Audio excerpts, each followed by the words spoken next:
What's up, guys? It's Goober Studes. I'm here in Cathedral Rock, it's so hard to pronounce, Arizona.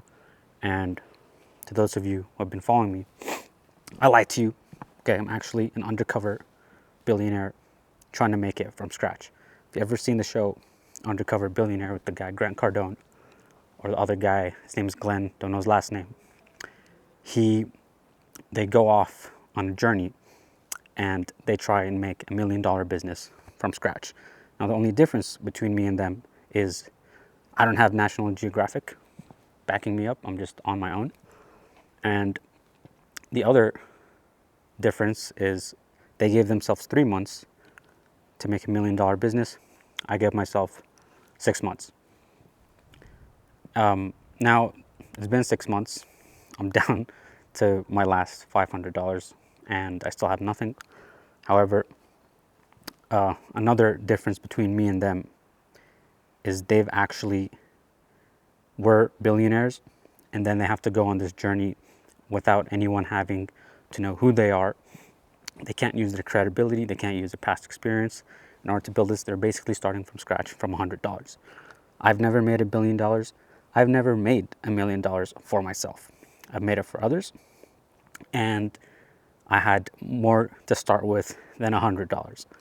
So the reason I call myself Undercover Billionaire, which I'll get to by the end of this video, is when you watch that show, what you'll see is that I actually think like a billionaire.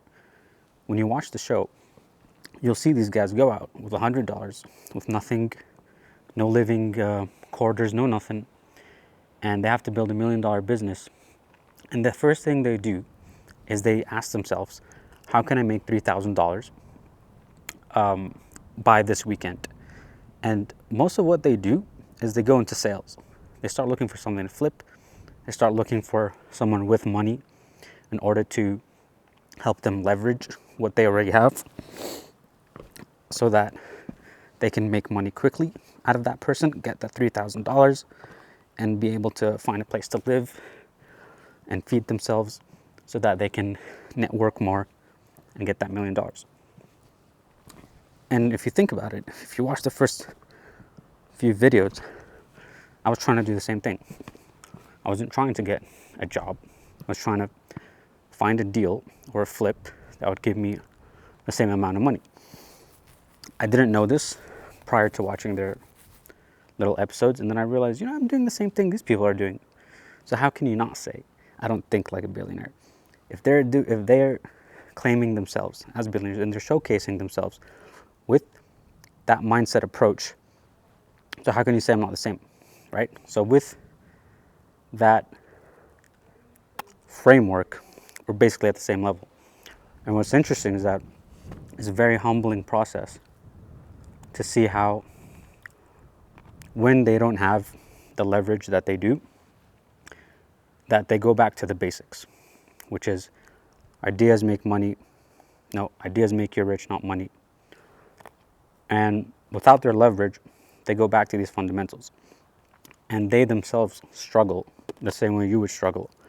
Obviously, they're great salesmen. Okay, that's how they got where they are. So, they might not struggle as someone who has zero experience, even though they're undercover. But the thing is the same, right? When you don't have the leverage, you go back to the basics of those sales. Now, if you are someone in that position, what you need to keep in mind is in order to have high fidelity ideas that will make you rich, make you $1 million, you need to continuously expand yourself and your awareness, and to remember that money don't make you rich, ideas do.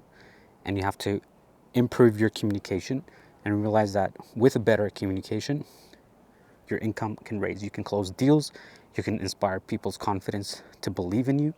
You don't sound like someone who's in apathy and scarcity and needy, which will repel people from giving you money. Now, obviously, I had failed at this mission because I'm down to my last $500. I came very close to closing a deal, but I didn't because the person felt, a 7 out of 10 about it and not a 10 out of 10. And as a result, they just didn't buy, even though they thought it was a great idea. And yeah, I mean, I got another couple weeks. I don't know what's going to happen, but the reality is the same. In rock bottom, it's very hard to get out. So, while yes, you should have empathy for your situation, don't dwell there. Continue to think about how to have value.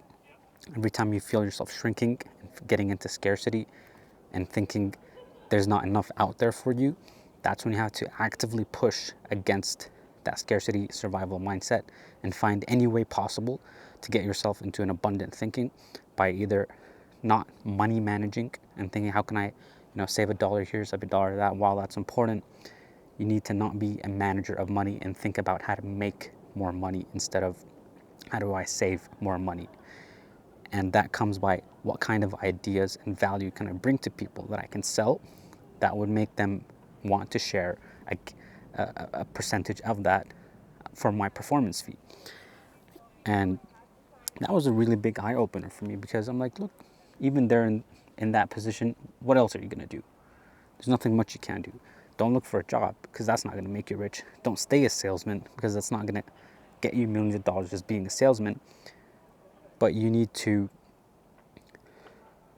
find deals, find problems to solve, connect with the right people, because you don't have the resources, and XYZ. Easier said than done. Otherwise, I would have done it. Maybe still will do it. We don't know. Okay, there's still money. There's still a little bit of gas in the tank. And I just got off an interview today. So we'll see where that leads me. I'll follow you as always. Today's November 6th. Goober Studes checking out. Thank you for tuning in. Goodbye.